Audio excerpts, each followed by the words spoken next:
So, let us look at the type 1 problems of the teams and challenges and what are their solutions. Generally, type 1 problem which are related to team building happen in the forming and storming stage of the team function.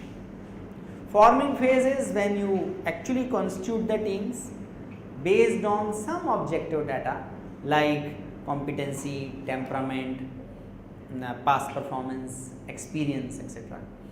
And storming stage is when group or team starts working towards finalizing the final norms and objectives.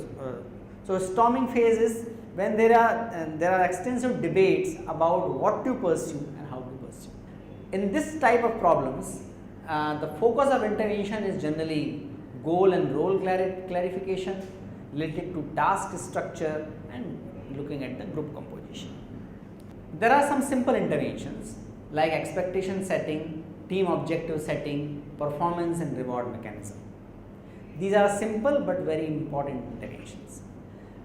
Generally, a team with a specific objective must start working with a clear team charter, and generally a team charter has the expectations from each other, the team objectives, and how the reward and recognition will be shared within the team.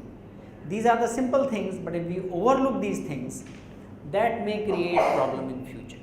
Then there are some more complex interventions like team role analysis. So, these are the 9 roles being identified by Belbin. Generally, people have liking for some or other role over others. What we have found is that for any team to be successful and to complete its task, there has to be shaper, completer and implementer. So, action oriented role, people with the action oriented role sometimes mostly become more effective leaders. People oriented roles, people having the preference for people oriented roles generally become good collegial team members, and people who have preference for the cerebral roles generally develop as experts, and team members rely on some specific expert advice from them. However, the most successful managers are those who can embrace larger number of roles in their general working. Mostly the leaders, team leaders have to have action oriented role more prominent in their personality. So, team role analysis, Belbin is one framework, but there are many other frameworks looking at the different typology of the roles, essentially with the similar philosophy. Now, we will look at another method called role negotiation. Role negotiation is also a method of OD intervention, particularly suitable for the team situation. To understand the role negotiation as an OD intervention, we must understand that what is the difference between role and the job. We all get job offers, but what we have to do in the organization, what we have to accomplish in the organization, what we have to deliver in the organization are the roles. So, what is the difference between job and role? Job is related to your individual responsibilities, but role is always in context of in relation to others. So, role always includes informal understandings, agreements, expectation and arrangements with others along with formal job. So, the relational component, the psychological component, both when combined with job generally becomes role. Role negotiation, there are prerequisites for these techniques. Feel or report the emotions, but do not act on that. Probing on emotion is not part of this process. So, when we are using role negotiation as an OD intervention in a team, We need not to work on the emotions of the people.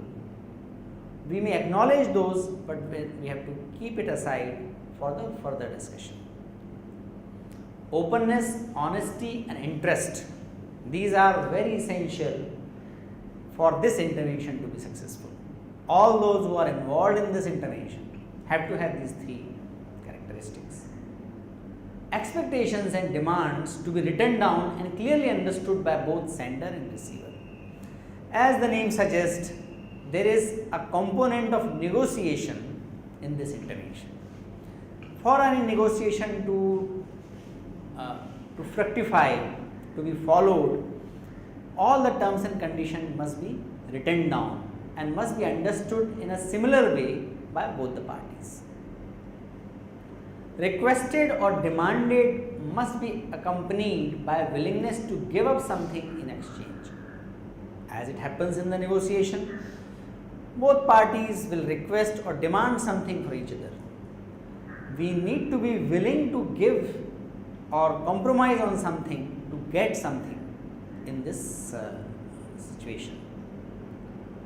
Commit and invest efforts to modify behavior for the desired change. We may agree to change some behavior, we may agree to do something which we were not doing or stop doing something which we were doing, but that ultimately rests on my commitment and effort to actually demonstrate that in the behavior. So I may agree, but that agreement must be translated into action, and for any cognition to get transferred into action requires additional energy, and for that investment we should be willing. While threats and pressures are neither illegitimate nor excluded from the negotiation process. In the negotiation, many times pressure and threats are used.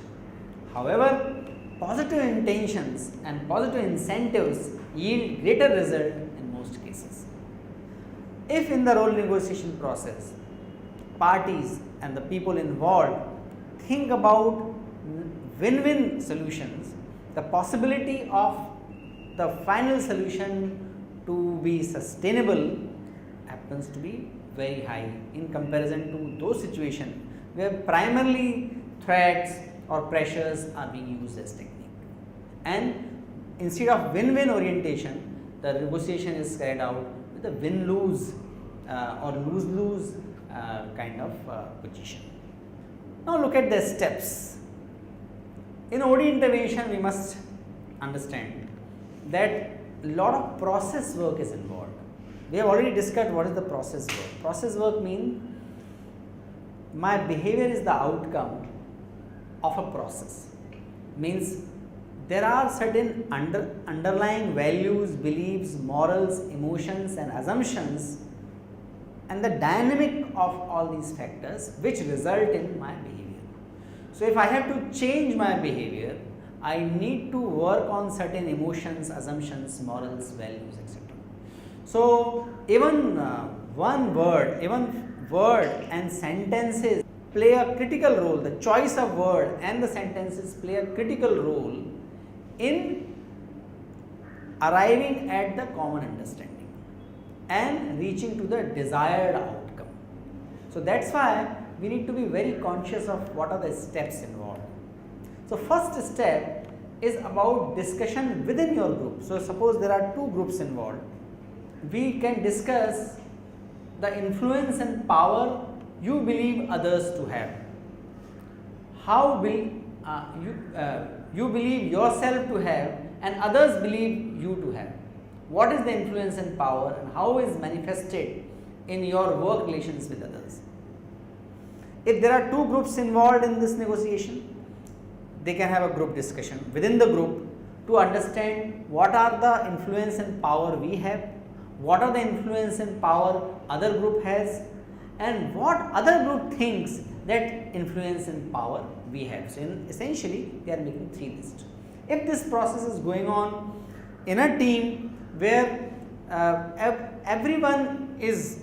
each member has to negotiate his or her role with everyone else, they need to think about these things, power and influence, in context to their role. So, if there is an executive team, if there is a team which is where members are responsible for different tasks, and if there is a need for role negotiation, if it is going on, similar question people have to ask, team members have to ask about in the context of their role. Then each of you should now think and take some notes if necessary about the way work is conducted between yourself and others in the group. This should be done individually and quietly with the following question in mind. What things would you change if you could? What would you keep the same? And who and what would have to change in order to improve things? Keep in mind and focus upon those things that might be changed to improve your own effectiveness. So, individually I need to think what in this group should start happening or stop happening. What is the change you wish? Then what would you keep the same? What are the good things? What are the practices we must follow in the group or whatever in the team? And then who and what would have to change in order to improve things? My understanding about what some other specific group members should start or stop doing. So, I make that list. Each group member makes that list. Now, use one of the issue diagnostic forms. Generally, issue diagnostic forms have these questions. If you were to do following things more or better, it would help me to increase my own effectiveness. So, in a way, I am extending my contract to the other group member by saying that if you were to do following things, it will make me more effective in my role. If you were to do the following things less or were to stop doing things, it would help me to increase my own effectiveness, and following things which you have been doing help to increase my effectiveness, and I hope you will continue to do them. So, in a group situation, first I look at what are my power and influence.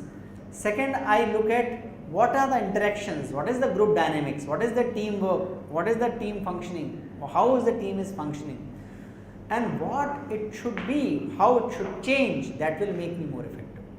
And after that, I identify the specific team member with this request,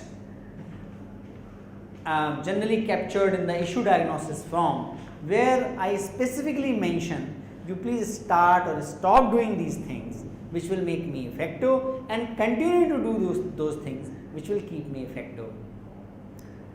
After this, exchange the list within your group such that you now have each of the lists pertaining to your own work behavior. So, if there are if there are 6 team members, all 6 team members will make these 3 lists. They exchange these lists with each other.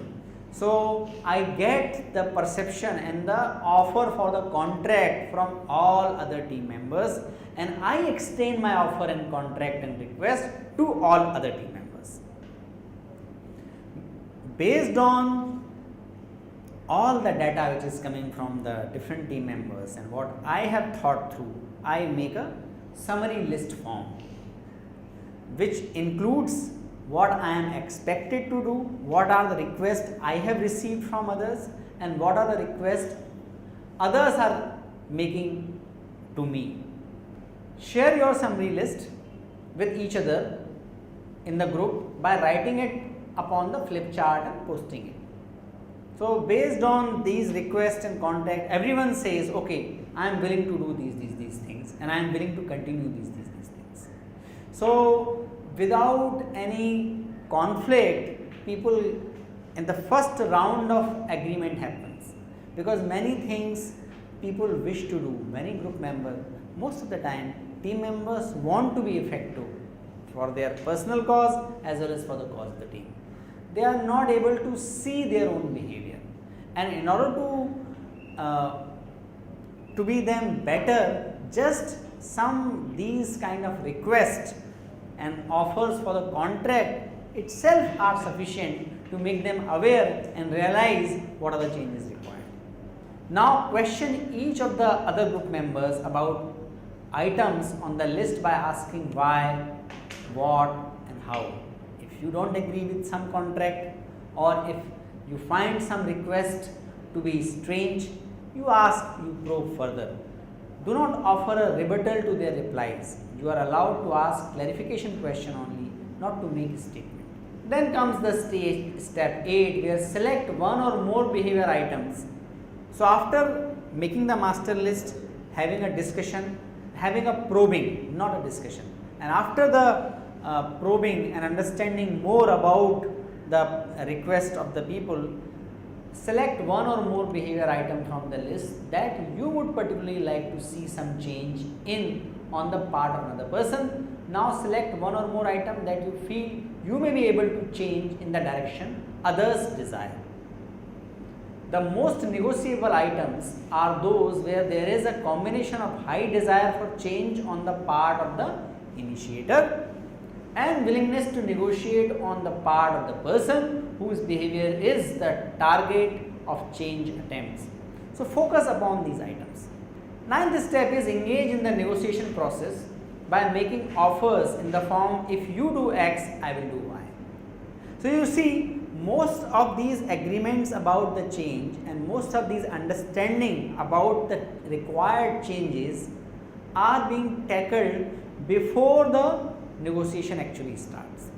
Just based on the writing and giving and presenting the objective authentic data, lot of problems and challenges can be addressed. If still there is a scope for the negotiation, in the step 9 that negotiation happens, where different group members have to negotiate about what they expect more from the other person if they are communicated any particular type of change to be introduced in their behavior. Negotiation ends when all parties are satisfied with both what was given up and what was received. Write the agreement down as specifically as possible using the final agreement and continue to negotiate on the other items on the list. Publish the result of the contracting cycle by circulating them among the members of the group. So we need to circulate these contracts with the other group members. So if there is a team of the 6 and 2 group members reach to some negotiation, that negotiation and that agreement must be circulated to all other team members as well. This is the process of role negotiation technique. There are types of intervention related to the task structure. Basically, when we look at the task structure, what we are looking at? We are looking at how the team members are coordinating with each other and how their behavior is regulated. So how much autonomy they have and how much coordination and what type of coordination is required.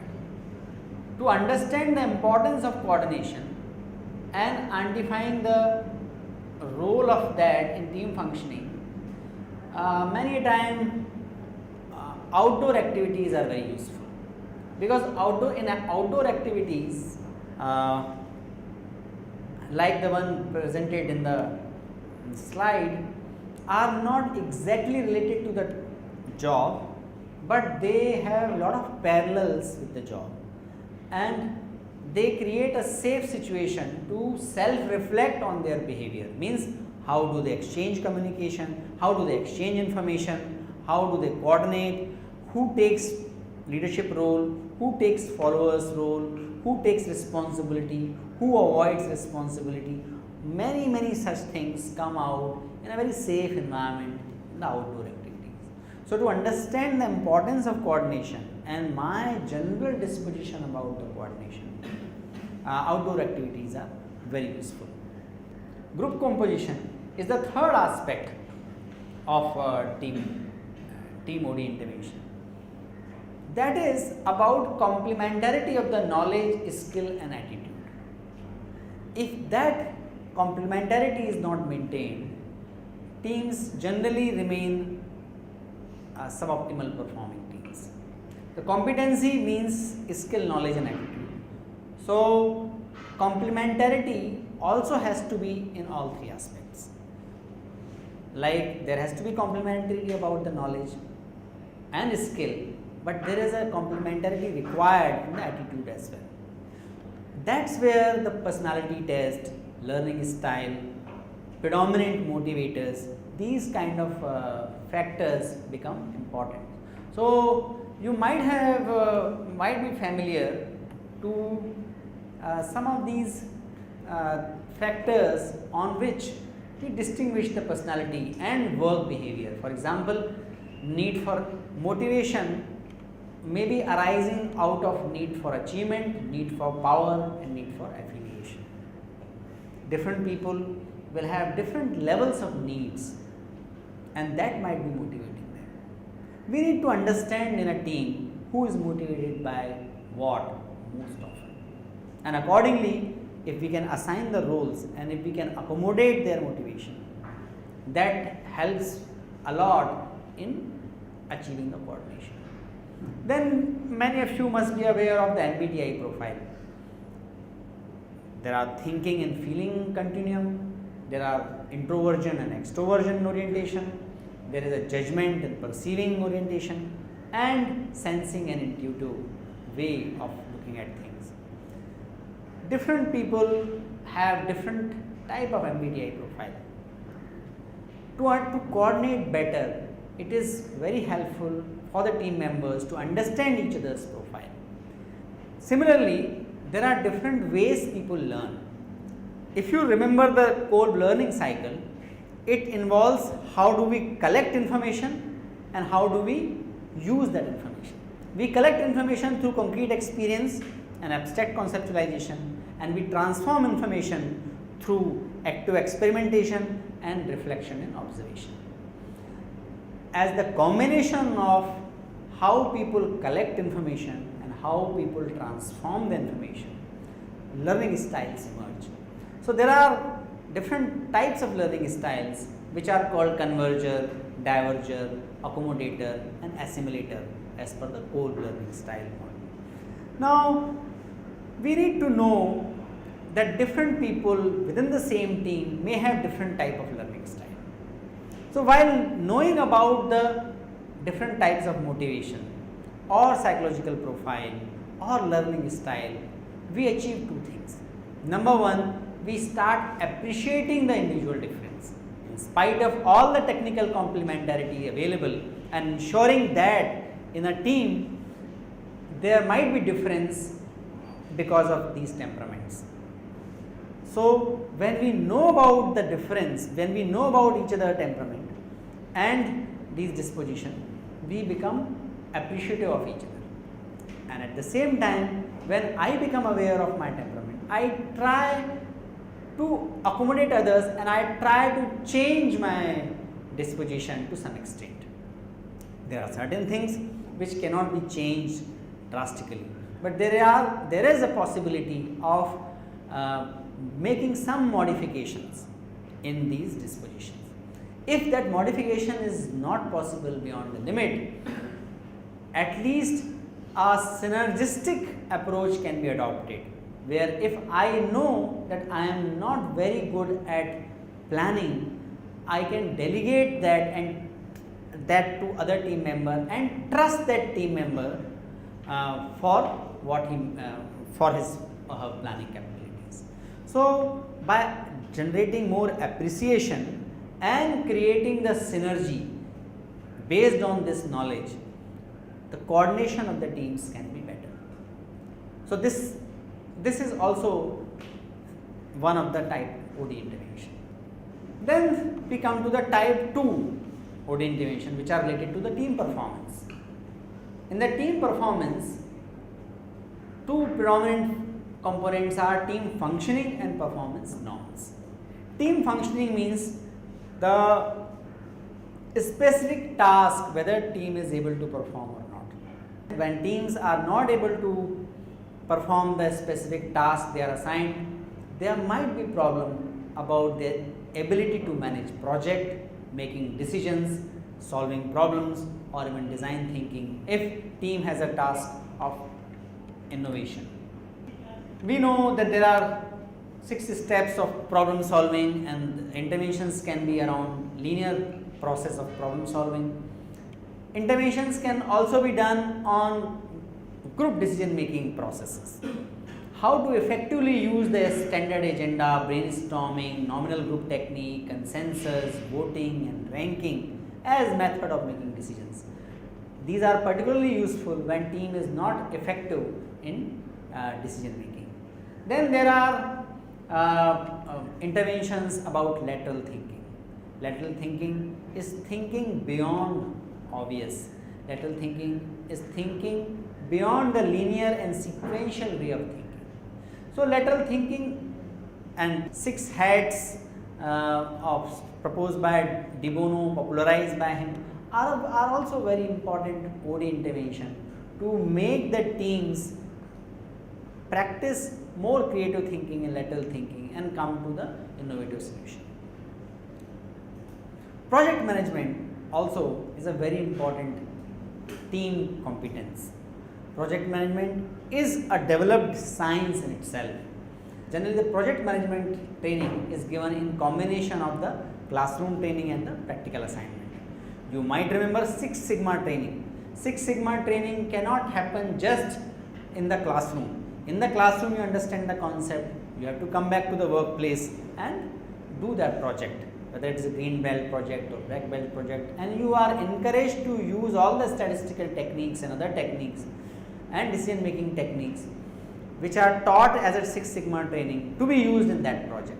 Similarly, a project management training also involves embedded learning, which is the combination of classroom training, coaching, action learning projects as well.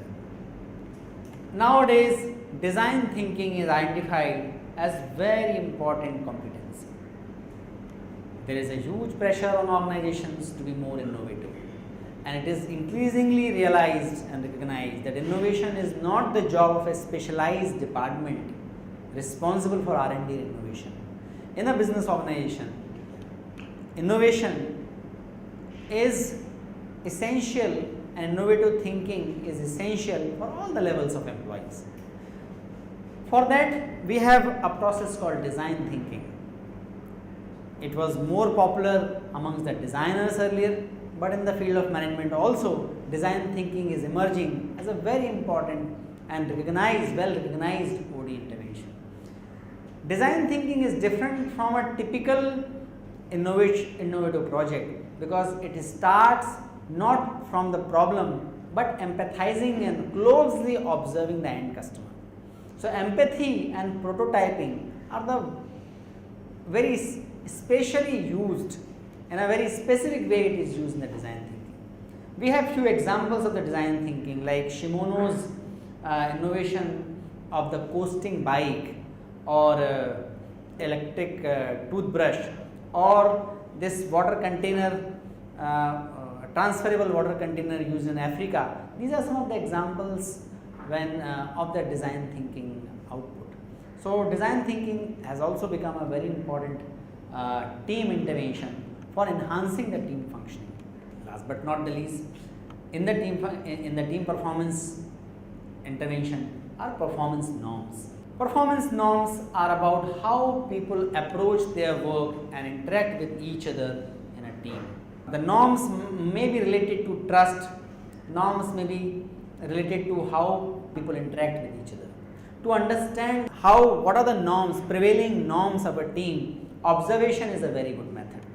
When a trained consultant just observes the team functioning, it brings out, it clarifies the performance norms of the team. Then if we need, there is a very famous activity called trust fall used in a team situation where the focus is on making people ready to trust on the team members and respecting the others' trust by the team members. 360-degree appraisal is also a very important method of developing the performance norms. Disk profiling, which looks at the dominance, influence, compliance and steadiness, the task orientation, people orientation, outgoing and reserved, these kind of dispositions. So, disk profiling is again a prominent method of OD intervention to develop better performance norms in a team. What sustains many times the questions are raised, how the interventions which generally give immediate boost up of energy and insights, how the impact of those interventions can be sustained. So, personal management interview is recommended as the follow-up intervention that arrests the potential fade-out effects of off-site team building. There is extensive research done by Boss and his colleagues. They suggest that personal management interview is effective in sustaining the long-term effects of off-site team building. Generally, through the PMI, a team leader negotiates the roles with each team member to resolve problems and increase the personal accountability. After the intervention, based on the agreements about the change in behavior, a personal management interview protocol is set up, and using that protocol, leaders take regular meetings to make people remind and take the report how they are able to follow the change behaviors, or are they following the new norms. So this is found to be effective way to sustain the impact of these team intervention. Then there is a type 3 problem where team is not able to look at its impact and its association with the larger organization. If that is the case, focus of the intervention happens to be organizational objectives and systems perspective. What do? We make this team involved in the strategic planning, or we make this team aware of the strategic plan of the organization. We ask the team to do the stakeholder mapping and to check what is the expectations of the different stakeholders, and to trace how the expectations of the different stakeholders have changed over the years or recently. These are the ways to make teams connecting back to the organizational agenda. If there are any intergroup collaboration required, that also helps in bringing back team to the mainstream of the organization. The teams might be drifted because of their intergroup or inter-team conflict with other teams. In that situation, we need to have intergroup collaboration. Intergroup collaboration and intergroup role negotiation is similar to the role negotiation technique which we discussed. In the role negotiation between the two groups, the 3 list means what is my expectation about my power and influence, or the group's power and influence, what is the group the power and influence of other group, and what other group might be thinking about power and influence we have, and similarly what are the changes required by other group and what are the changes I can do. All these discussions are being carried out in the intergroup or inter-team interventions. So this is the discussion about the team interventions, about type 1, type 2 and type 3 problems. Now if we look at the team building activities and the problems we started this session, and now we can look at what are the appropriate interventions required in these situations. Members in a consulting do not follow the timelines for the communication, interrupt each other during the meeting, and do not follow through the team decision. What is the appropriate intervention here? First, for the performance norms, what is the most common intervention? Observation. The first step is observation, because observation gives us hard data, a clear data how people are behaving, and that is the starting point for the intervention, and connecting that behavior with the outcome. Members of executive committee of the manufacturing plant giving the separate, sometimes contradictory interaction, having the ego tussle. What is the appropriate intervention? Role negotiation. Role negotiation, because people are having egos and want to exercise their authority. All our heads are at the equal level of the hierarchy. So no one is going to accept others' authority, and that is the cause of they giving instructions. In that situation, there has to be a proper boundary management and the role clarity, and that requires a role negotiation. Team with excellent track record, passionate leader, committed members is starting to show the sign of derailment. Is which problem? Type 1, type 2 or type 3 problem? Generally type 3 problem. Team is not able to see its connection and it's not able to look at what is expected from them in the change time. Team getting outcome of their activities which nobody likes or proud of is generally the case of leadership. Team might be aware that what we are doing is not wonderful. Team might be not be happy about their outcome, but still they are not able to chart out the new path because that requires leadership. Without leadership, team efforts cannot be directed to one specific direction. Now is the time for the virtual teams. You might have worked or you will be working in the teams which are widely dispersed, maybe in different parts of the world and mostly interacting using IT. Whether these OD interventions are relevant for the virtual teams, that's a natural question. What is found in the research, and these research studies are again quoted in your textbook of Worley and Cummins, they say that communication technologies are augmented to include the goal setting process, team functioning and team performance. Dialogue intervention intended to improve the shared mental models were also found to be effective in face-to-face team as well as the video conferencing teams. The video conference team, when have a dialogue about the to build a shared mental model, the video conferencing also found to be equally effective. Virtual and geographically dispersed teams can also take advantage of the variety of asynchronous facilitation tools such as wikis, shared portals or the group fairs. And because of these asynchronous facilitation tools, virtual teams can be effective. Interpersonal closeness between members of a virtual team is created when one member proactively helps another member to solve a problem or address a concern. This is also a research finding.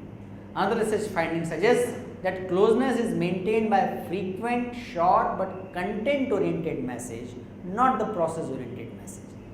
When task-specific content-oriented messages are exchanged more frequently, that helps the virtual team to be more effective.